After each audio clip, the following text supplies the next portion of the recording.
Au lendemain de la Première Guerre mondiale, l'Allemagne connaît de graves difficultés. Humiliée par le traité de Versailles qui lui impose de réparer les dommages causés par la guerre. Elle souffre aussi grandement des conséquences du crash boursier de 1929. Partagée entre un sentiment d'humiliation et leurs difficultés liées à la crise économique, 37,3% des Allemands votent pour le parti nazi. Et le 30 janvier 1933, Adolf Hitler est nommé chancelier.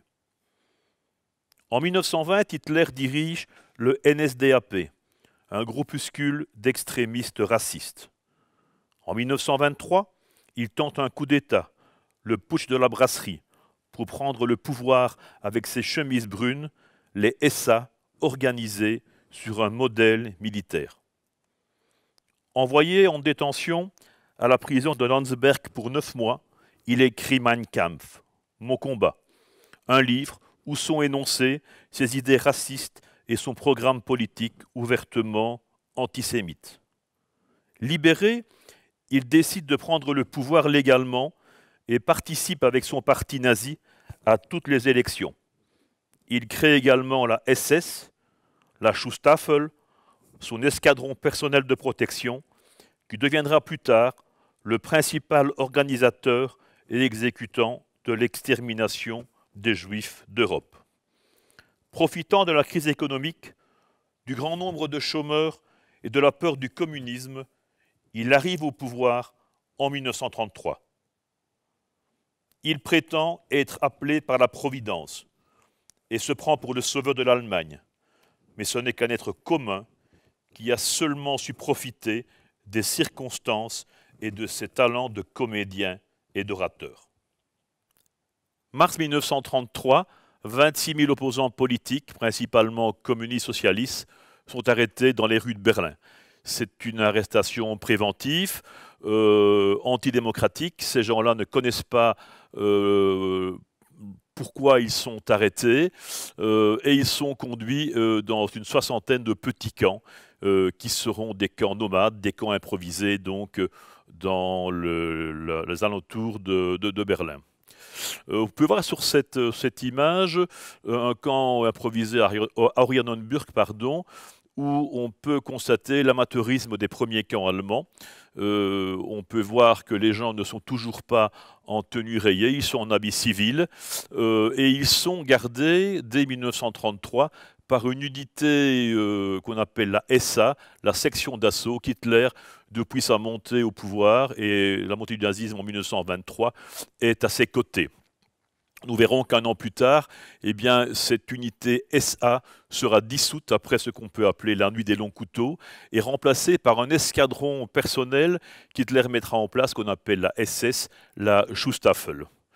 On peut voir que dès 1934, eh bien, les camps n'ont plus du tout la même vision qu'auparavant. C'est des camps avec une architecture professionnelle, avec un nazi convaincu qui est Theodor Eicke, qui est le grand architecte de tous les camps nazis construits entre 1934 et 1945.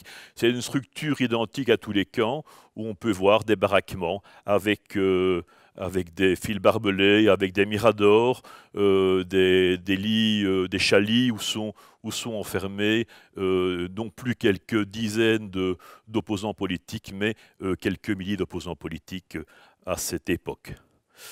Jusqu'en 1935, dans les camps nazis, on ne voit exclusivement que des déportés politiques, donc des détenus qui sont arrêtés parce qu'ils ont une opinion différente de ce que les nazismes veulent mettre en place, donc qu'ils soient communistes, socialistes ou bien syndicalistes. Ça changera en 1935, où toute une autre catégorie d'individus seront enfermés dans les camps nazis. Ce ne sont plus seulement des déportés politiques, mais des détenus qui ne correspondent pas à ce que les nazis veulent mettre en place au niveau de leur idéologie. Alors nous retrouverons dans ces camps nazis en 1935, des homosexuels, des lesbiennes, prostituées, des droits communs, des voleurs, des tueurs, des gangsters. Ce sont des gens qui étaient complètement à l'opposé de la doctrine nazie à l'époque. Alors dans les camps nazis, pour les reconnaître, eh bien, ils vont porter sur eux un symbole de couleurs différents suivant leur origine. Ça va du rouge pour les premiers détenus des camps nazis des 33, les politiques. Les droits communs auront un triangle noir, les homosexuels un triangle rose. Toute une catégorie d'individus ainsi sera identifiée avec ces nouveaux symboles. Jusque maintenant, très peu de juifs étaient présents dans les camps nazis. Ça va malheureusement changer à partir de novembre 1938, bien qu'il y ait eu déjà depuis 1935 ce qu'on peut appeler une chasse aux juifs, puisque les nazis avaient décidé les lois raciales et antisémites de Nuremberg, où on retirait à tous les juifs allemands tout ce qu'ils avaient droit, qu'ils soient enseignants, médecins, qu'ils soient de jeunes étudiants. On leur interdisait de fréquenter des écoles avec des Allemands de source aryenne. En 1938, là, c'est vraiment un déclenchement de violence qui va être organisé par les nazis, donc un pogrom qui a été décidé par Goebbels à l'époque, où toutes les polices SS, qu'ils soient la SS, qu'ils soient la Gestapo, la ISIPO-SD, eh bien, vont dans toute l'Allemagne chasser les juifs. Donc ce sera une nuit d'horreur, une nuit de terreur, où plus ou moins 6000 maisons et commerces vont être incendiés, 200 synagogues, les livres de prière vont être brûlés, et pour la première fois, 30 000 juifs vont être rassemblés dans 2 grands camps en Allemagne, dont à peu près 10 000 à Buchenwald, comme on peut le voir sur cette photo. Il y aura quelques dizaines de morts, mais le but initial, ce n'est pas de tuer ces 30 000 juifs, mais c'est de les contraindre à un exil, de les rançonner et de les pousser en dehors de l'Allemagne. C'est une façon pour Hitler de se débarrasser des 450 à 500 000 juifs allemands présents en Allemagne. Donc ces juifs-là vont être poussés à l'extérieur de l'Allemagne, rançonnés à leur départ, pour aller où? Bien en Europe, où on les veut bien. Dites-vous bien que l'antisémitisme à l'époque, il n'est pas uniquement allemand, mais que dans tous les pays européens aussi, on n'est pas très très chaud à accueillir ces dizaines de milliers d'Allemands juifs qui débarquent hors des frontières d'Allemagne. La situation économique n'est pas non plus très bonne dans ces 2 autres pays européens, et ce sera très compliqué pour les juifs de trouver refuge donc ailleurs que dans cette Allemagne nazie. Donc après s'en être pris, disons, déportés politiques, après s'en être pris à tous ceux qui ne ressemblaient pas à la doctrine nazie imposée, après s'en être pris en 1938 aux Juifs, eh bien en 1939, c'est une catégorie différente d'individus qui va malheureusement subir la fougue des nazis. En septembre 1939, les nazis décident une opération contre les débiles mentaux en Allemagne. Ce nom portera l'opération T4, donc c'est le code T4 de l'opération. 70 000 débiles mentaux ou handicapés mentaux, physiques parfois même, seront en moins de 2 ans éliminés. Alors pour ce faire, les nazis vont construire 6 centres d'euthanasie, 5 en Allemagne, 1 en Autriche, qui est le château d'Artheim. Ça se passe dans le grand silence, sans que personne ne se rende compte. Ces gens-là sont amenés dans ce sanatorium et exécutés dans le plus grand secret. Et ensuite, donc ils sont gazés et ensuite incinérés, donc pour qu'on ne retrouve pas de traces de ces malheureuses personnes. Hitler a profité de son entrée en guerre en 1939 contre différents pays voisins pour pouvoir pratiquer une élimination systématique de masse envers ici, comme je viens de vous le dire, les débiles mentaux handicapés physiques. En mai 40, Hitler va attaquer pratiquement toute l'Europe de l'Ouest, de la Norvège à la France, et en moins de 7 semaines, pratiquement toute l'Europe de l'Ouest va tomber aux mains des nazis. J'ai oublié de vous dire aussi qu'en 1939, c'était vraiment une année charnière pour Hitler, outre le fait qu'il ait gazé près de 70 000 débiles mentaux handicapés physiques. Il va également, le 1er septembre 1939, envahir un grand pays voisin qui est la Pologne. Alors pourquoi la Pologne? Parce que Hitler rêve de terrain propice à l'expansion nazie, et la Pologne eh bien, ferait très bien l'affaire d'Adolf Hitler. Ce n'est pas le seul dictateur à l'époque qui a des vues sur la Pologne. Il y a un autre grand pays qui est l'Union soviétique, aux mains de Staline, qui lui aussi verrait bien qu'une partie de la Pologne revienne dans le giron soviétique. Et ils signeront en 1939, en août 1939, un accord secret où ils vont se partager la Pologne pour finalement la coloniser à eux deux. Et en effet, le 1er septembre 1939, la Pologne est envahie massivement par l'armée allemande. Quelques semaines plus tard, les Soviétiques à l'Est font de même.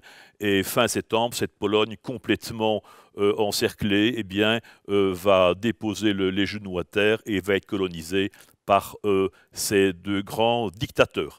Hitler, dans la partie qu'il va récupérer 3 millions de juifs polonais. Alors nous verrons plus tard ce qu'il fera avec, mais c'est un peu un handicap pour lui, puisqu'il s'était vertué en 1938 de chasser une grande majorité de juifs allemands d'Allemagne. Il récupère à la Pologne, pays voisin qui l'envahit, et là il récupère de nouveau près de 3 millions de juifs polonais. En 1941, nous sommes le 22 juin 1941, eh bien Hitler va dénoncer l'accord qu'il avait signé avec Staline et il va envahir, à la grande surprise de ce dernier, le plus grand pays du monde, l'Union soviétique. Il va monopoliser 4 millions de militaires lourdement armés, avec une aviation entre les mains de Göring. Il fera d'énormes ravages en Union soviétique, et il va envahir cette Union soviétique. Il pensait arriver à Moscou juste avant l'hiver. Il se cassera un peu les dents parce que la météo ne sera pas clémente avec lui. L'hiver sera un peu plus précoce. Et aussi, je pense qu'il avait négligé eh bien, la ferveur des dizaines de millions de soldats soviétiques qui défendront chèrement leur peau. En attendant, Hitler fera à peu près 5 600 000 prisonniers de guerre soviétiques en peu moins de 4 ans. Ces prisonniers de guerre, qui sont considérés comme étant des sous-hommes par les nazis, eh bien, vont être enfermés dans des camps à l'air libre, entourés de barbelés, où ils vont mourir à petit feu. On estime que sur les 5 600 000 soldats soviétiques enfermés, 3 300 000 mourront en déant les 3 années dans les camps improvisés et ficelés de barbelés. Cette guerre contre l'Union soviétique n'est pas seulement une guerre d'expansion, c'est également une guerre raciste contre les Slaves et contre les Juifs de l'Union soviétique. On va retrouver 4 corps d'armée qu'on appelle les Einsatzgruppen, plus ou moins 10 000 hommes.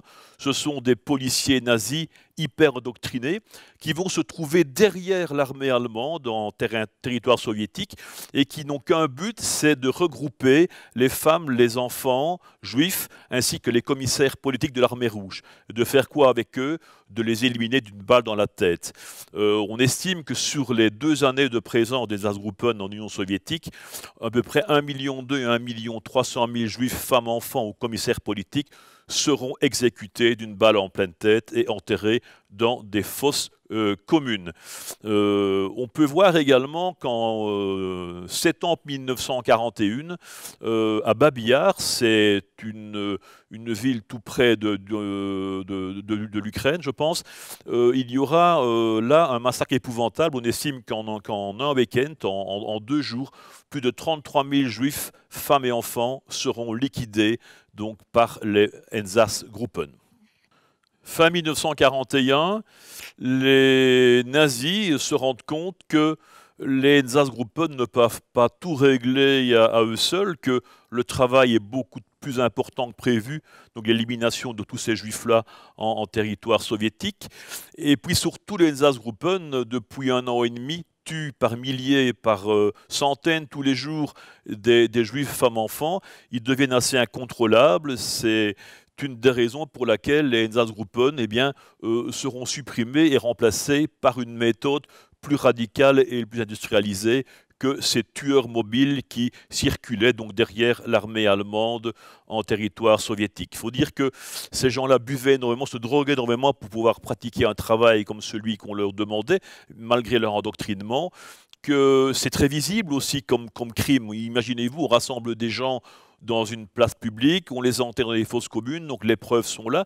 Donc les nazis vont décider eh bien, d'une méthode plus radicale, moins visible, et où finalement les Allemands ne mettront pas la main à la pâte pour éliminer ces dizaines de milliers de juifs toujours présents en terre soviétique. Et en janvier 1942, eh bien, dans le château de Wannsee, que vous voyez derrière moi, eh bien, une quarantaine de hauts dignitaires nazis, qu'ils soient civils ou militaires, vont se réunir et ils vont décider ensemble de la solution finale pour les juifs d'Europe, donc de la Shoah.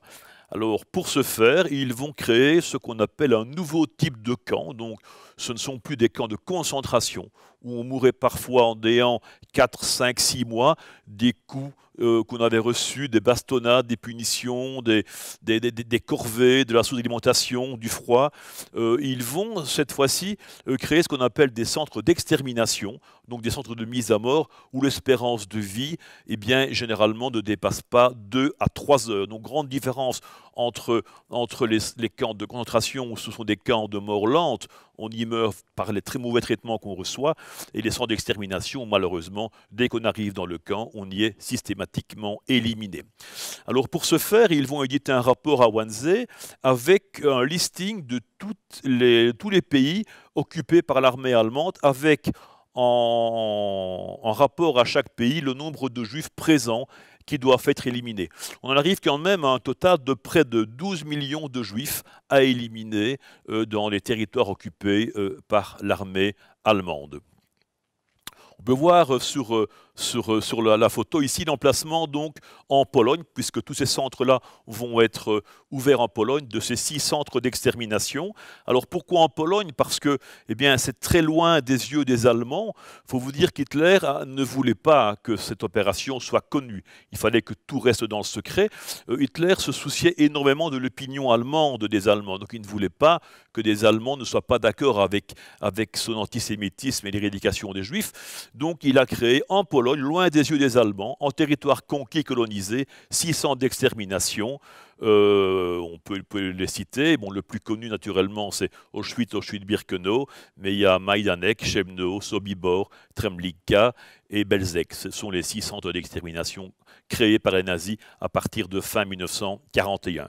Alors, pour ce faire, eh bien, les nazis vont vider les ghettos dans lesquels 3 millions de juifs polonais, depuis l'invasion de leur pays, ont été enfermés, des mouroirs à ciel ouvert où on estime que 30% de juifs sont déjà décédés dans ces mouroirs parce que l'alimentation y est pratiquement nulle. On estime qu'il y a moins de 400 calories par jour dans ces mouroirs que sont ces ghettos polonais. Les nazis ouvriront la porte des ghettos, promettront aux juifs un jour meilleur en leur disant qu'ils seront déportés à l'Est, où ils retrouveront du travail, où ils seront de nouveau en famille et ils auront une vie plus ou moins normale. Les juifs, finalement, ils n'ont pas tellement le choix. Dans les ghettos, ils meurent de faim, de froid et de maladie. Donc, tant bien que mal, ils sont contents de quitter les ghettos et ils se rendent vers un des 6 centres d'extermination, malheureusement en Pologne, soit à pied ou soit en train. De nouveau, des juifs prenant le train vers ces centres d'extermination. Sur la carte qui est derrière moi, on peut voir une carte de l'Europe avec en point de mire le principal centre d'extermination nazi en Pologne. C'est naturellement le camp d'Auschwitz, et avec ses ramifications. Donc il y avait Auschwitz I, c'est une vieille caserne polonaise où on y a enfermé les officiers polonais et tout ce qui était les officiels du pays en 1939. En 1941, Auschwitz I a accueilli un grand nombre de prisonniers de guerre soviétiques. Et fin 1941, les nazis décident d'ouvrir à 6 km de là un plus grand camp, qui sera un camp mixte, ce sera un camp de travail, mais également un camp avec une zone de gazage dès 1942. C'est le camp d'Auschwitz II.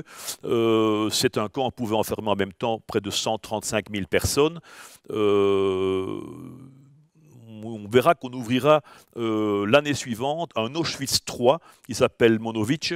Ce camp, distant aussi de 5-6 km du second camp polonais d'Auschwitz, sera dédié principalement aux grosses sociétés industrielles allemandes que sont IG Farben, Siemens. Ce seront finalement à la demande de ces grosses sociétés allemandes qu'on ouvrira ce camp parce qu'ils veulent de la main-d'œuvre pratiquement gratuite, et des dizaines de milliers d'esclaves juifs seront emmenés dans ce camp pour y travailler jusqu'à leur mort. On peut voir aussi sur cette carte que pratiquement tous les trains qui viennent de l'Europe occupée ont comme point de mire ce camp d'Auschwitz. Donc on peut voir la déportation de tous les pays occupés, que ce soit la Hollande, la France, le Luxembourg, la Belgique, se dirigent vers la même direction, donc vers ces centres d'extermination. Prenons un peu le cas maintenant de nos juifs à nous, les juifs de Belgique. On estime qu'en 1940, il y a à peu près en Belgique 70 000 juifs. Alors ces juifs-là proviennent forcément d'une immigration très récente, puisque la plupart ont été chassés d'Allemagne en 1938, après ce pogrom nazi déclenché contre eux. Donc on estime que 94% des juifs de Belgique en 1940 sont des immigrés fraîchement arrivés. Ils ne sont pas très bien implantés en Belgique, et ils sont implantés généralement dans deux grandes villes que sont Anvers et Bruxelles. Ce sera d'ailleurs une facilité pour les polices SS en Belgique de pratiquer des rafles, vu que ces juifs-là sont regroupés.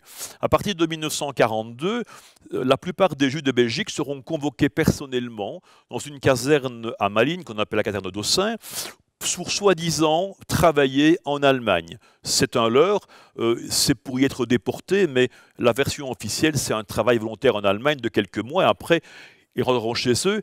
Ce document est envoyé aussi avec l'assentiment de l'AJB, donc de l'agent des Juifs de Belgique, donc ça donne du crédit à cette convocation, et les Juifs, malgré tout, se rendent à Dossin. Et quand il y a plus ou moins un petit millier de Juifs présents en Dossin en quelques jours, les nazis organisent des convois ferroviaires vers Auschwitz.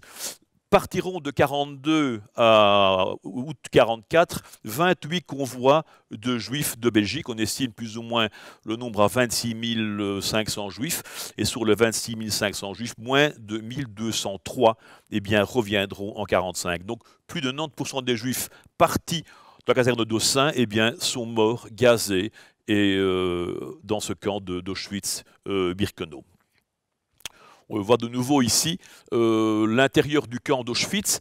À partir de 1944, les nazis vont créer comme des quais de débarquement au sein même de la caserne du camp d'Auschwitz. Auparavant, tous les trains venus d'Europe s'arrêtaient à 1,5 km du camp de Birkenau. Les Juifs marchaient jusqu'à l'entrée du camp. À partir de 1944, les trains entreront dans ce camp.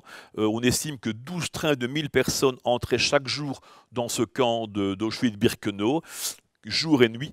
Et à l'arrivée de ces camps, de ces trains, il y a une sélection qui se passe au sein même du camp, sur les quais.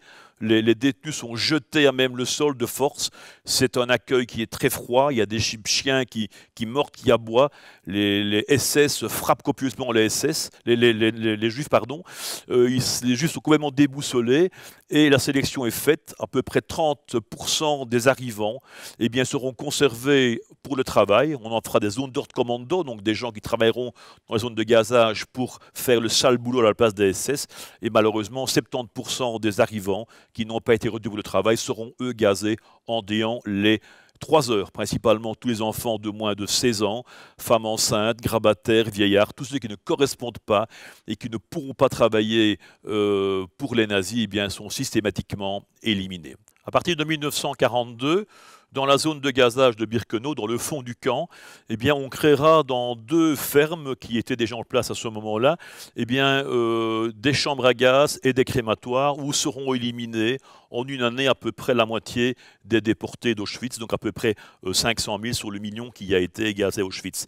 Une année plus tard, une zone plus professionnelle va être créée dans d'autres bâtiments plus modernes, avec avec des chambres à gaz plus grandes et des crématoires également aussi, où la seconde partie des déportés juifs sera gazée jusque pratiquement au dernier trimestre 1944, où là, en octobre-novembre 1944, les nazis arrêteront le gazage parce qu'ils sentent très bien que la fin est proche. On peut voir sur certaines photos, dessins plutôt au fusain, qui ont été réalisés par un juif français qui s'appelle David Toller. C'est un Sonderkommando qui, lui, a travaillé de très nombreux mois dans les zones de gazage du camp d'Auschwitz-Birkenau. C'est des rares survivants, puisque ces Sonderkommando, habituellement, tous les 3 mois, étaient éliminés et remplacés par d'autres pour éviter des fuites et pour éviter qu'on ne raconte ce qui se passait dans les zones de gazage. David Toller, lui, a été libéré, il est rentré en France, et comme il était un bon dessinateur, sa thérapie à lui, ça a été le dessin. Il nous montre et il dessine de mémoire ce qu'il a vu et ce qu'il a fait dans ces zones de gazage. Donc on voit des salles de déshabillage où les femmes et les enfants se déshabillent avant quelques minutes plus tard d'être gazés. Alors on gazait comment à Auschwitz? Eh bien on gazait avec ce qu'on appelle le Zyklon B. Alors le Zyklon B au départ, eh bien, il a été inventé pendant la Première Guerre mondiale, c'est limite un gaz de combat, un pesticide violent qui servait aussi pour détruire les rongeurs qui dévastaient les récoltes. Et ce Zyklon B était présent en grand nombre dans toutes ces centres d'extermination, puisqu'il servait aussi eh bien, pour tuer les poux et pour dépouiller finalement les vêtements qui étaient remplis de poux des différents détenus dans ces zones. Les nazis se disent que si on sait tuer des poux et des rongeurs, on pourrait très bien tuer également des êtres humains, et ce gaz servira eh bien, dans les chambres à gaz à tuer grand nombre de femmes, enfants juifs et tziganes également.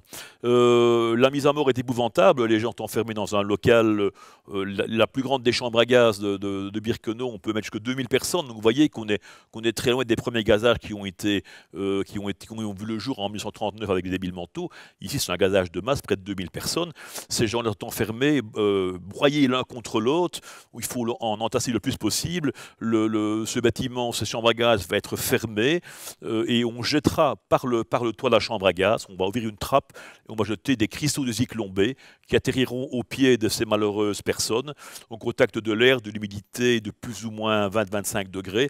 Ces cristaux vont rentrer en fusion, dégager un gaz asphyxiant mortel et les gens mourraient en déant souvent 10 minutes dans d'atroces souffrances. Ensuite, les corps vont être retirés de la chambre à gaz par les Sonderkommando. Les cheveux des femmes vont être taillés pour être vendus par la suite, et les Sonderkommando vérifieront chaque mâchoire pour voir s'il n'y a pas de dents en or. Ces dents en or seront arrachées, récupérées, refondues pour finalement l'enrichissement personnel des nazis dans les banques sur Berlin. Donc après le gazage de ces malheureuses victimes, eh bien, les Sonderkommando vont devoir eh bien, brûler ces corps dans les fours crématoires pour qu'il n'y ait pas de preuves, qu'on ne retrouve pas eh bien, par la suite des corps enterrés. Donc le fait de brûler finalement ces corps eh bien, fait qu'on ne puisse pas retrouver donc, de preuves des exactions et des meurtres de masse commis par les SS. Ces centres seront dispersés soit dans un premier temps dans un lac au milieu du camp de Birkenau, et par la suite, ces cendres seront jetées en dehors du camp. Elles serviront parfois pour être saupoudrées sur les routes enneigées de la Pologne, donc ça remplace le poussier ou le sel qu'on met sur les routes. Ça servira aussi d'engrais pour les cultures dans les environs du camp. Donc tout est récupéré, que ce soit les cheveux, les dents en or ou même les cendres humaines de ces malheureusement victimes. On peut voir aussi que, je vous ai dit tantôt que dans les camps nazis, tous les enfants de moins de 16 ans ont été directement gazés. Ce ne sera pas toujours le cas pour certaines catégories d'individus, comme par exemple les jeunes tziganes. Il y avait au sein même du camp, il y avait une partie où les familles tziganes ont été enfermées, sans qu'ils ne soient directement envoyés pour les plus jeunes vers les zones de gazage. Beaucoup de médecins nazis, style Mengele, ont fait des expériences médicales sur ces malheureux enfants pour différents sujets, au niveau de la couleur des yeux, au niveau du nombre de jumeaux et de triplés dans cette communauté tsigane. On estime que 250 000 tziganes d'Europe ont également été gazés à partir de 1941-42 dans les différents centres d'extermination.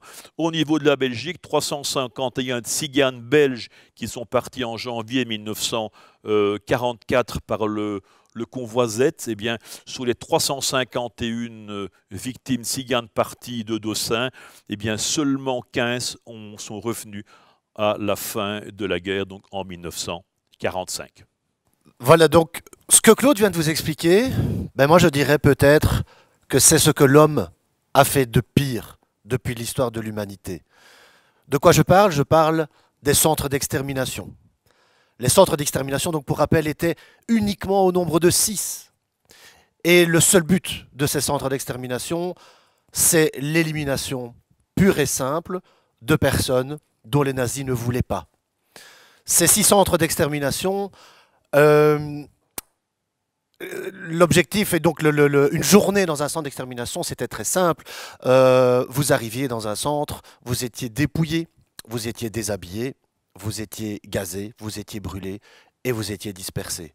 L'espérance de vie est donc de plus ou moins 2 heures. Mais rappelez-vous, à côté de ces centres d'extermination, depuis le tout début de l'ère du nazisme, il existe les camps de concentration. Les camps de concentration existent donc depuis 1933 et les premières personnes qui vont y être enfermées, comme Claude vous l'a dit, ce sont des opposants politiques. Et puis, à partir de 1935, on va y retrouver des homosexuels, les témoins de Jéhovah, certaines personnes que les nazis considéraient comme asociaux. Il y aura des mendiants, des prostituées, mais également des criminels qui vont être sortis de prison pour être amenés dans ces camps.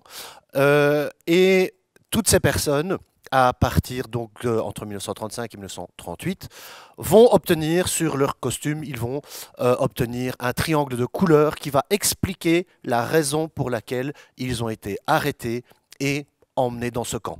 Ce qu'il faut donc comprendre aussi, c'est que jusqu'au début de la guerre, eh bien, ce sont en fait des Allemands ou des Autrichiens qui vont se retrouver dans ces camps.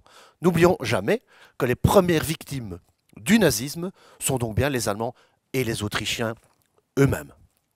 Alors, au début, dans ces camps, le travail est totalement inutile.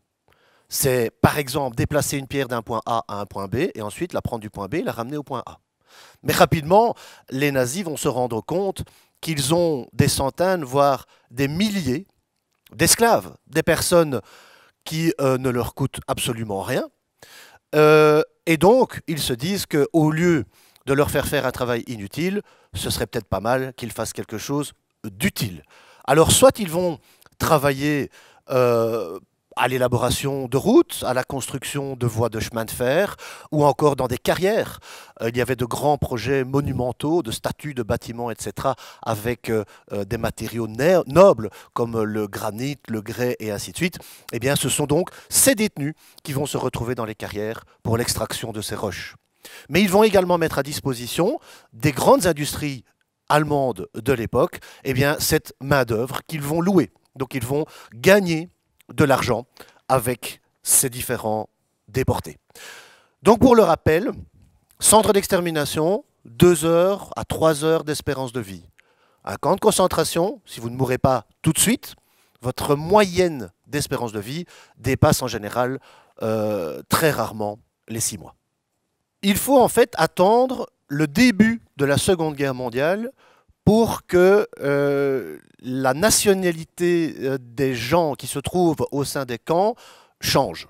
Je veux dire par là que lorsque l'Allemagne envahit la Pologne le 1er septembre 1939, eh bien, ils vont commencer à arrêter effectivement des opposants politiques polonais, ainsi que des Polonais qui vont vouloir s'opposer aux nazis. Ils vont faire de même, en fait, avec toutes les personnes qu'ils vont arrêter dans tous les pays que l'Allemagne va envahir.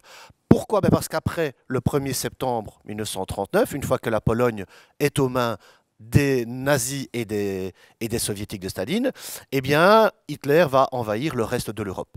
Et quasiment aucun pays ne va savoir tenir tête, à l'exception de l'Angleterre. La Belgique est envahie le 10 mai 40 et capitule 18 jours plus tard. La France tiendra un gros mois, le Luxembourg, la Hollande, bref, énormément, quasiment l'entièreté de l'Europe occidentale est aux mains de l'Allemagne nazie. À partir du moment où l'Allemagne nazie occupe une grande partie de l'Europe, les nazis vont amener dans chacun de ces pays leurs lois. Ils vont imposer des règles strictes, y compris les lois antisémites qui existaient déjà en Allemagne. Mais ils vont également, dans chaque territoire occupé, ils vont quasiment, en tout cas dans chaque territoire occupé, implanter un camp de concentration également au sein de chaque pays.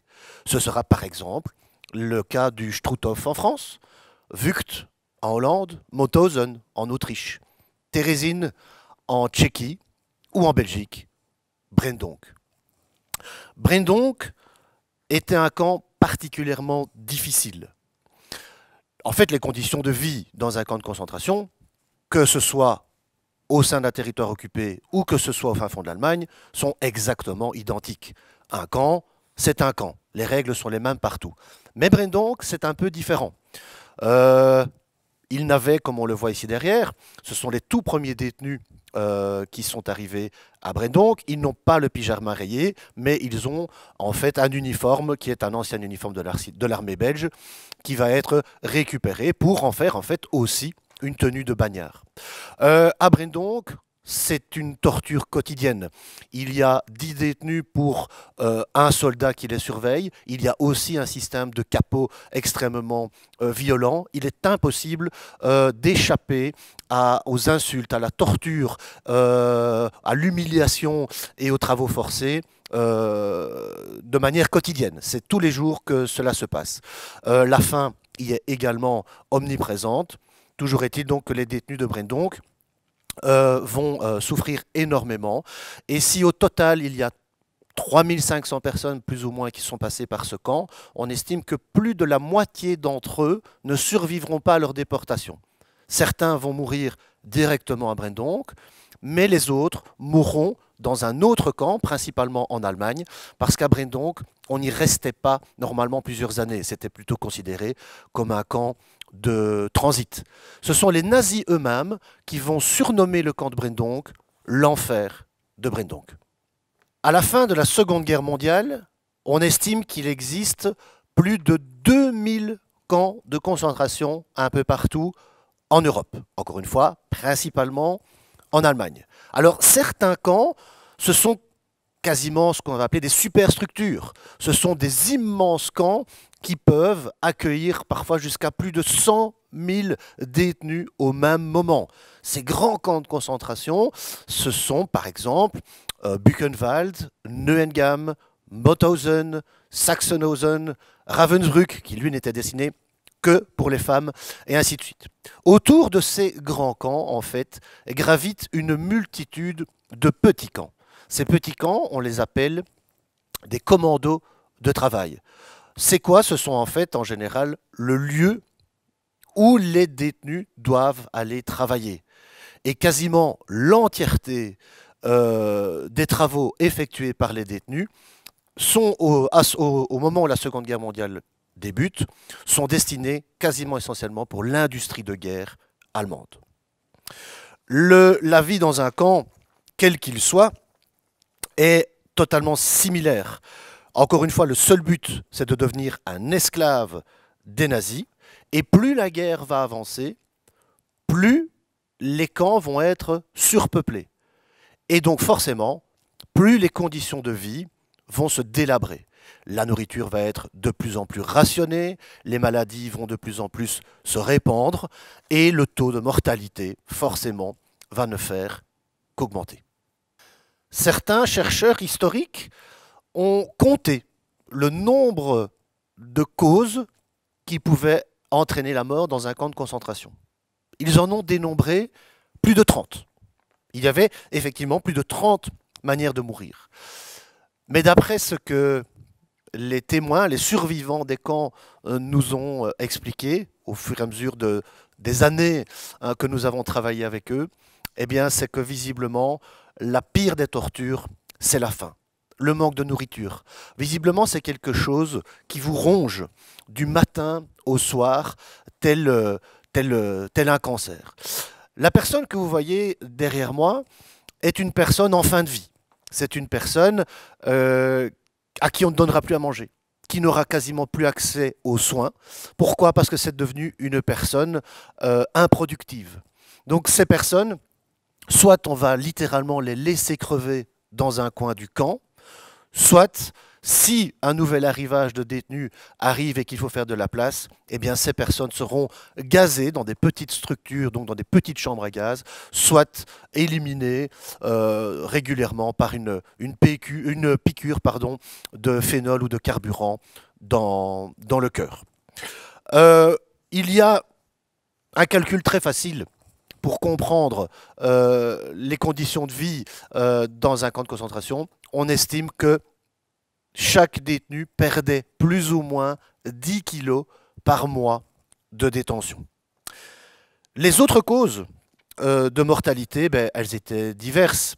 C'était les exécutions, c'était la maladie, c'était donc les épidémies, c'était les tortures, les assassinats, les attaques des chiens des SS qui étaient dressés pour mordre les détenus. C'était peut-être tout simplement être au mauvais endroit, au mauvais moment. Heureusement, tout ceci aura une fin. À partir de 1945, le système nazi commence à vaciller. En fait, ça commence en 1943. Première grosse défaite militaire de l'Allemagne, elle se passe à Stalingrad. Et à partir de ce moment-là, les Soviétiques vont inverser la tendance et vont revenir sur l'Allemagne nazie tel un rouleau compresseur. En 1944, le 6 juin exactement, les Alliés, les Américains, les Anglais et les Canadiens débarquent sur les plages de Normandie en France. La libération de l'Europe débute. Ce qui veut dire que l'Allemagne nazie va se retrouver prise en étau. À l'est, les Soviétiques, à l'ouest, les Alliés. Jusqu'au bout, les nazis, les SS, refuseront de libérer les détenus. Pourquoi? Parce que ce sont soit des témoins gênants, soit cela pourrait servir de monnaie d'échange contre une éventuelle amnistie ou liberté, ou alors ça reste un objectif à atteindre que de les éliminer, ce qui sera notamment le cas des Juifs. Les gazages n'arrêteront qu'à la dernière minute. Toujours est-il que les SS, lorsque une armée alliée s'approche d'un camp, eh bien ils vont évacuer le camp. Et ils vont passer comme cela, de camp en camp, en espérant donc garder ces détenus avec eux. Le problème, c'est que ce seront des évacuations de force qui se feront soit à pied, soit en train, mais dans des wagons non couverts. Et ces évacuations commencent en janvier 1945. Nous sommes donc en plein hiver. Il fait régulièrement moins 20 dans les régions les plus froides où se trouvent les camps. Les détenus vont donc être soumis à une épreuve presque inhumaine, où ils sont très faibles, ils ont très peu à manger, il fait très froid et on va leur demander parfois de faire plus de 100 km à pied. Les détenus vont mourir par milliers, soit d'épuisement, soit parce qu'ils n'arrivent pas à suivre la cadence. Et à ce moment-là, les SS qui sont encore présents autour d'eux vont les exécuter d'une balle dans la tête et les laisser le long de la route. Ces évacuations forcées, après coup, on les appellera tout simplement les marches de la mort. Ensuite vient le temps de la découverte des camps nazis. Les Alliés connaissaient l'existence des camps, mais ce qu'ils ne savaient pas, c'était l'ampleur des dégâts, si je peux m'exprimer comme cela.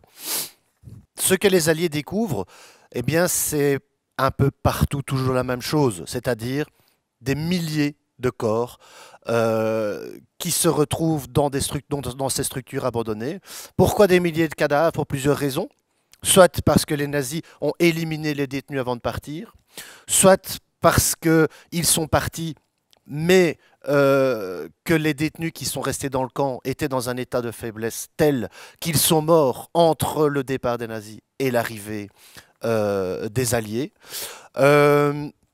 Toujours est-il que, je le disais, la découverte de ces camps est un véritable choc. La prise de conscience officielle, si je peux m'exprimer comme ça, eh bien, elle arrive principalement avec la découverte de certains camps nazis, comme on le voit ici derrière la photo, à Ohrdruf, un commando de Buchenwald, par le général Eisenhower. Pourquoi lui? Mais parce que il se rend compte déjà à l'époque que c'est tellement incroyable ce qu'on découvre qu'il faut le graver sur la pellicule, qu'il faut l'immortaliser pour être sûr que on ne puisse jamais dire mais non, ce n'est pas arrivé, c'est impossible. Il va donc faire appel à ses équipes de photographes, de journalistes et de cinéastes pour venir filmer, pour venir prendre des images et montrer au monde entier ce que les nazis ont réellement fait. Sur cette photo derrière moi, nous nous trouvons à Bergen-Belsen. C'est l'armée britannique qui libère ce camp. Également, vision d'apocalypse. Les Britanniques retrouvent 25 000 cadavres. Il n'y avait pas de four crématoire dans le camp, ce qui fait que les personnes qui mouraient restaient à même le sol et se décomposaient à même le sol. Les Britanniques vont devoir enterrer une grande partie de ces cadavres au bulldozer. Je ne sais pas si vous imaginez la sensation que ce militaire britannique a pu ressentir lorsqu'il a dû pousser donc des corps d'hommes et de femmes dans des fosses communes. Ils vont également brûler toutes les structures de ce camp parce qu'en fait il y a une épidémie de typhus qui fait rage et qui sera donc d'ailleurs une des premières causes de mortalité dans ce camp. Bergen-Belsen, petite anecdote, eh bien sachez que c'est là notamment qu'est morte Anne Frank.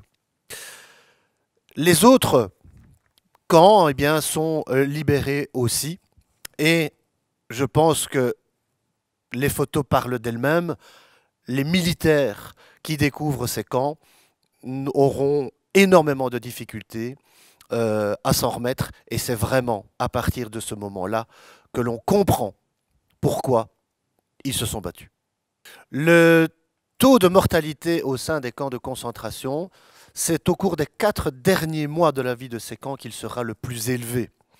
En fait, il y a plus de détenus qui meurent dans les camps lors des 4 derniers mois que de 1933 à 1945 de manière globale. Les personnes qui sont libérées, on les voit sur la photo derrière moi. Les survivants, on devrait plutôt les appeler des sous-vivants. En effet, leur poids moyen est à peine de 30 kilos. Énormément d'entre eux mourront dans les semaines, voire dans les mois qui suivent leur libération, parce que leur état de faiblesse est effectivement beaucoup trop avancé. Certains mourront malheureusement de manger trop vite, leur corps n'acceptant pas un apport de nourriture si subit, si abondant, et malheureusement, certains détenus donc, mourront d'avoir trop mangé trop vite.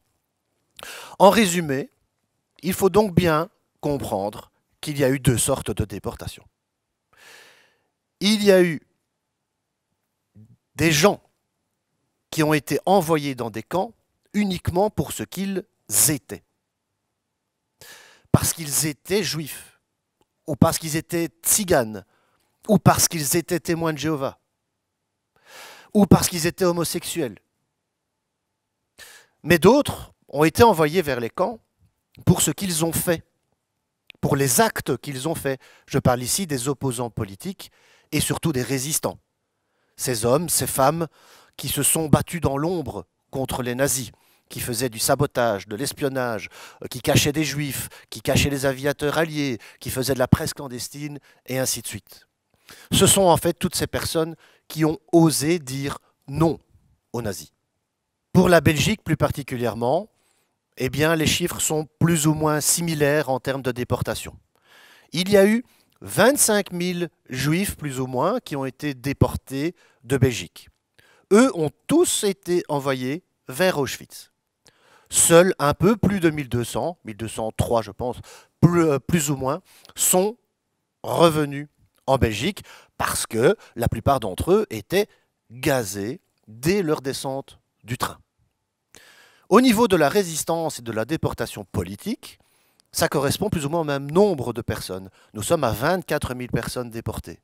Alors eux ne vont pas vers un centre d'extermination, mais ils vont vers un camp de concentration. Et on estime que plus ou moins 35% d'entre eux ne reviendront pas parce qu'effectivement, ils vont décéder dans ces abominables camps de concentration. Le plus jeune déporté belge n'avait même pas 16 ans, on le voit ici sur la photo, il s'agit de M. De Coster.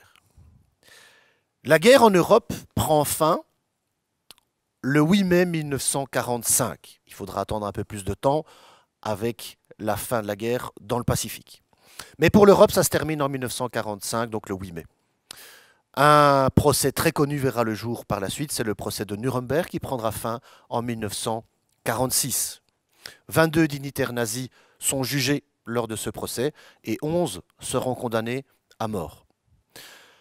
3 grands principes fondamentaux qui ont bouleversé la justice internationale sont sortis et sont issus de ce procès de Nuremberg. Il s'agit des crimes contre la paix, des crimes de guerre et des crimes contre l'humanité. Aujourd'hui, il n'y a plus de prescription dans le temps pour poursuivre quelqu'un pour un de ces 3 motifs. Merci à tous.